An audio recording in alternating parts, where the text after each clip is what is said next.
उत्तम राष्ट्र की कामना करते हुए राष्ट्र की समृद्धि एवं कल्याण हेतु हम राष्ट्रीय प्रार्थना मंत्र से आहुति प्रदान करेंगे।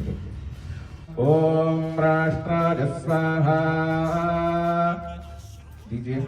इदं राष्ट्राय इदं नमः। ओम राष्ट्राय स्वाहा। इदं राष्ट्राय इदं नमः। ओम राष्ट्राय स्वाहा। इदं राष्ट्राय इदं नमः। ओम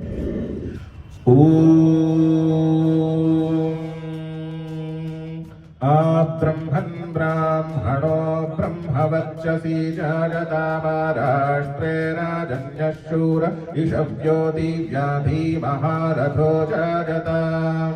दोग्ध्रीधेनुर्वोढारड्वाराशु सप्तिः पुरन्धर्योषा जिष्णोरथेष्टा सधेयो युवास्य जगमानस्य वीरो जायताम्।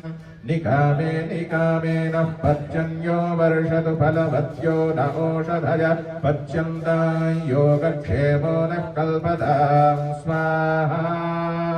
इदं राष्ट्राय इदं नमः। ओम राष्ट्र